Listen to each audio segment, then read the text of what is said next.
আমি কিছুতেই ওই মেয়েটাকে বিয়ে করতে পারবো না বাবা। আমি একটা মেয়েকে ভালোবাসি, সেটা আর কতবার বলবো তোমাদের? একই কথা প্রতি বছর বলেই যাচ্ছ তুমি। প্লিজ এবার এসব বন্ধ করো। রাগী গলায় কথাটা বলে থামলো এক যুবক। ফোনের অপর পাশ থেকেই ওর বাবা মানহাস চৌধুরী বলে উঠলেন, তুমি শুধু শুধুই চেঁচামেচি করছো আয়াজ। তোমাকে সেই কবে থেকেই বলে যাচ্ছি, একটাবার মেয়েটার ছবি তো দেখো। সেই কোন ছোটবেলায় তুমি ওকে দেখেছো, তারপর তো ওরা দেশের বাইরেই চলে গেল। তোমাকে কতদিন ধরে বলছি ওর সাথে একটাবার মিট করতে। যেহেতু একই দেশে থাকছো তোমরা, তাই একটাবার দেখা করতেই পারো, কিন্তু তুমি নিজের ইচ্ছাটাকে উপরে রেখেছো। তবে একটা কথা কান খুলে শুনে রাখো, আগামী মাসে তোমার জেঠুরা সবাই দেশে আসবে, তোমাকেও আসতে হবে, বিয়ে হবে তোমাদের, অ্যান্ড এটাই আমার ফাইনাল ডিসিশন। কিন্তু বাবা, কোনো কিন্তু না। তুমি যেমন চেয়েছো তেমনটাই হয়েছে। বাইরে গিয়ে পড়াশোনা করবে বলেছিলে, তোমাকে বাইরেও পাঠিয়েছি। সেখানে বিজনেস স্টার্ট করতে চেয়েছিলে, সেটার পারমিশনও দিয়েছি। সব আবদার রেখেছি তোমার। এবার তোমাকেও আমার কথা শুনতে হবে। কথাটা বলেই ফোন কেটে দিলেন মানহাস চৌধুরী। বিরক্ত ভঙ্গিতে সোফায় হেলান দিয়ে বসলেন। পাশেই ওনার স্ত্রী নাসরিন চৌধুরী ওনার মুখ পানে চেয়ে আছেন। স্ত্রীর দিকে তাকিয়ে তিনি বলে উঠলেন, নাসরিন, চিন্তা করছো কেন এত? এবার আয়াসকে আমাদের কথা শুনতেই হবে। তারপরেও যদি দেশে না আসে, তাহলে আমি গিয়ে ওকে ওখান থেকে হিড় করে টেনে নিয়ে আসব। কথাটা মাথায় রেখো। নাসরিন চৌধুরী বলে উঠলেন, আমার দিকে এইভাবে তাকাচ্ছ কেন? কথাগুলো এমনভাবে আমাকে বলছো যেন আমি দেশের বাইরে আর আমি ওখান থেকে ফিরতে চাইছি না। অদ্ভুত। কথাটুকু বলেই বিরক্ত হয়ে তিনি চলে গেলেন। মানহাস চৌধুরী হাঁক ছেড়ে ডাকলেন, নাসরিন, একটা কাপ চা দিও তো আমাকে। মাথাটা ভীষণ ধরে আছে আমার। ক্যালিফোর্নিয়ার নামকরা একটা প্রাইভেট ইউনিভার্সিটি। ভার্সিটির বাহিরে দাঁড়িয়ে আছে একটা মেয়ে, পরনে জিন্স আর কমলা রঙের কুর্তি, গলায় স্কার্ফ পেঁচানো, চুলগুলো সুন্দর করে বাঁধা, গোলগাল চেহারাটা ভীষণ মায়াবী। প্রথম দেখাতে যে কেউ প্রেমে পড়তে বাধ্য। চেহারায় বিরক্তির ছাপ স্পষ্ট মেয়েটার। বিরক্তির কারণটা অবশ্য তার সামনে দাঁড়িয়ে থাকা মানুষটা, কিন্তু সেই মানুষটার চেহারায় নির্লিপ্ত ভাব।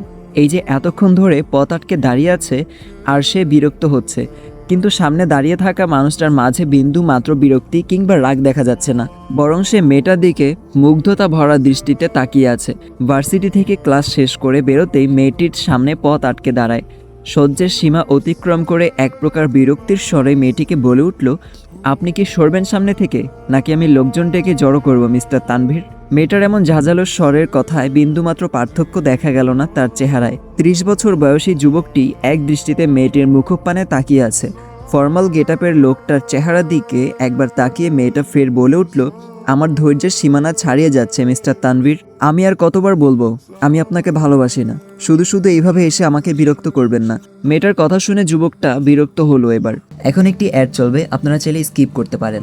আজকে আমি তোমাদেরকে সবচেয়ে বিশ্বস্ত বুকমেকার 1x সম্পর্কে বলতে চাই, যেটি পিএসজি এবং সিরিয়ার অফিসিয়াল পার্টনার। ফিফা বিশ্বকাপ শুরু হয়ে গিয়েছে, এটি হতে পারে সবচেয়ে বড় সুযোগ আপনার প্রিয় দলকে সমর্থন করেন। এই অ্যাপে আপনি cricket, football, tennis live match দেখতে এবং তাদের স্কোর ভবিষ্যৎবাণী করে সহজেই অর্থ উপার্জন করতে পারবেন। সেই সাথে বিএমডব্লিউ গাড়ি, আইফোন, ল্যাপটপ এবং আরও অনেক নগদ পুরস্কার জেতারও সুযোগ রয়েছে। এই অ্যাপটিতে আপনি crash, crystal, under and over 21 ইত্যাদি গেম খেলে সহজে আয় করতে পারবেন। সাইন আপ করার সময় আমার প্রচার কোড ওয়ানমারু ব্যবহার করে আপনার প্রথম জমাতে 24,000 টাকা পর্যন্ত পান। আপনি বিকাশ, নগদ, রকেট উপায়, ব্যাংক, ক্রিপ্টো, পেপ্যাল এবং অন্যান্য সহজ পদ্ধতির মাধ্যমে সহজেই আপনার জেতা টাকা তুলতে পারবেন। এখানে আপনি 24 ঘন্টা 7 দিন গ্রাহক সহায়তা পাবেন। তাই গুগলে 1x সার্চ করে অফিসিয়াল ওয়েবসাইটটিতে গিয়ে রেজিস্ট্রেশন করুন। আর রেজিস্ট্রেশনের সময় অবশ্যই আমার প্রচার কোড ওয়ানমারু ব্যবহার করে প্রথমবার ডিপোজিটে 24,000 টাকা পর্যন্ত পান।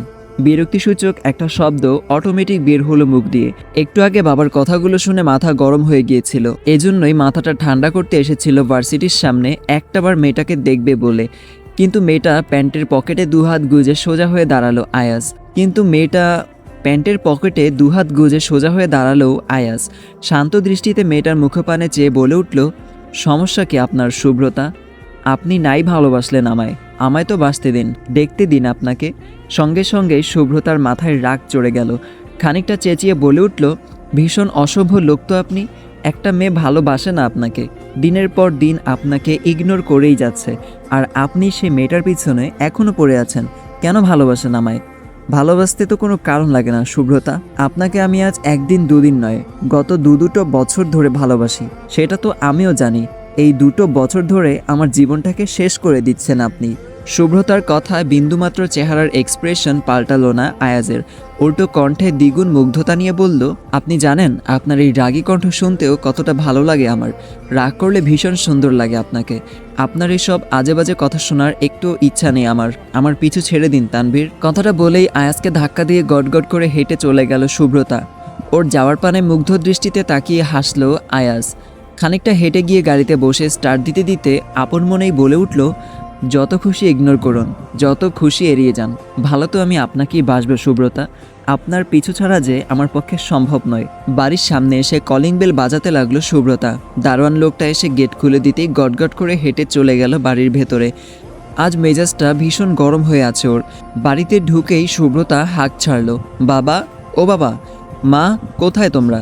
দ্রুত দেশে ব্যাক করার ব্যবস্থা করো তো, আমি আর এখানে এক মুহূর্ত থাকতে চাই না। ভেতরের রুম থেকে বেরিয়ে এলেন আরিস চৌধুরী। শুভ্রতা ততক্ষণে বসে পড়েছে লিভিং রুমের সোফায়। আরিস চৌধুরী এগিয়ে এসে জিজ্ঞেস করলেন, কি ব্যাপার, টেম্পারেচার এত গরম কেন? তোমার এক্সাম আগামীকাল শুরু হবে, এক্সাম শেষ হলেই তো আমরা দেশে ফিরবো। সেটাই করো, আমার আর এসব ভালো লাগছে না। দেশে ফিরে আয়াজ ভাইয়ের সাথে বিয়ের ব্যবস্থা করবে দ্রুত। ভেতরের রুম থেকে শুভ্রতার মা ফারহানা চৌধুরী বেরিয়ে এসে বললেন, বাবা, সূর্য কোন দিকে উঠলো আজ?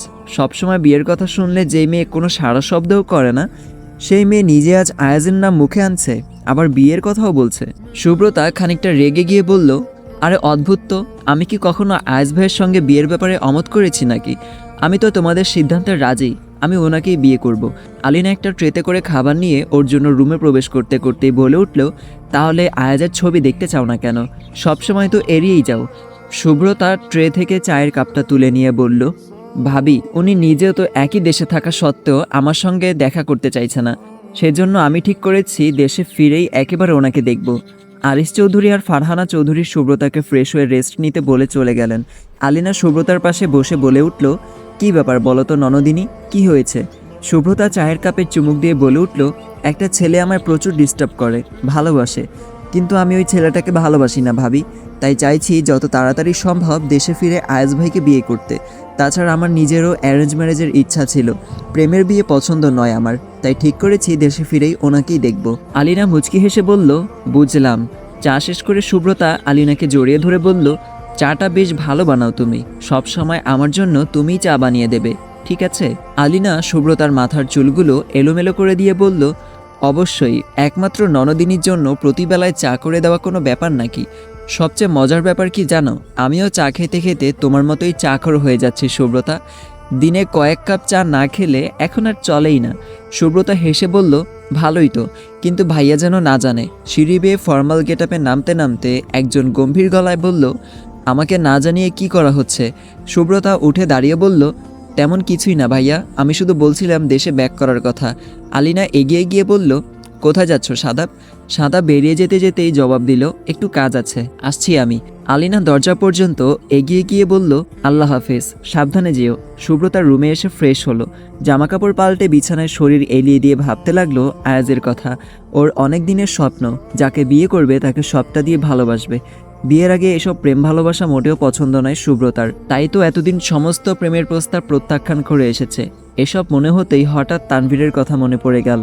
ছেলেটা যদিও 8-10টা ছেলের মতো ওকে ইফটিজিং করে না কিংবা বাজে কোনো মন্তব্য করে না, তবুও তাকে ভালো লাগে না শুভ্রতার। ছেলেটা ওকে 2 বছর যাবৎ ভালোবাসে, সবসময় সামনে না এলেও দূর থেকে ওকে দেখে, যে জিনিসটা মোটেও পছন্দ নয় শুভ্রতার। তানভীরের কথা মাথা থেকে ঝেড়ে ফেলতে উঠে পড়ল শুভ্রতা। এই ছেলেকে নিয়ে কিছুতেই ভাবতে চায় না সে। রুম থেকে বেরিয়ে পাশের ছোট্ট রুমটাতে গেল শুভ্রতা। এই রুমটাকে এক প্রকার লাইব্রেরি বলা চলে। শুভ্রতা বই পড়তে ভীষণ ভালোবাসে। বই কিনে কিনে এখানটায় একটা ছোটোখাটো লাইব্রেরি বানিয়ে ফেলেছে। রুমের বাঁদিকের বড় বুকশেলফটা থেকে ওদের পারিবারিক অ্যালবামটা নামিয়ে আনলো। অতঃপর রুমে এসে বিছানায় বসে ছবিগুলো দেখতে লাগলো। ওর বাবা আর চাচা, 2 পরিবারের একসঙ্গের ছবি। বাবার কোলে শুভ্রতা, তখন ওর বয়স 2 বছর। একপাশে ওর বড় ভাই সাদাব, আর শুভ্রতার পাশেই দাঁড়ানো 6-7 বছর বয়সী একটা ছেলে। ছেলেটা হাসি মুখে ছোট্ট শুভ্রতার দিকে তাকিয়ে আছে। ছেলেটার ছবির উপর হাত রেখেই শুভ্রতা মুচকি হাসলো, বিড়বিড়িয়ে বলল, আপনার সঙ্গে খুব শীঘ্রই দেখা হচ্ছে। আসসালামু আলাইকুম এভরিওয়ান। গল্পটা আপনাদের কাছে কেমন লেগেছে অবশ্যই কমেন্টে জানাবেন। অনেকদিন পরে গল্পে ব্যাক করলাম, সো এই গল্পটা কমপ্লিট করার ইচ্ছা আছে। তো গাইস, পরবর্তী পর্বটাও কিন্তু আপলোড হয়ে গেছে, এখনই দেখে আসুন।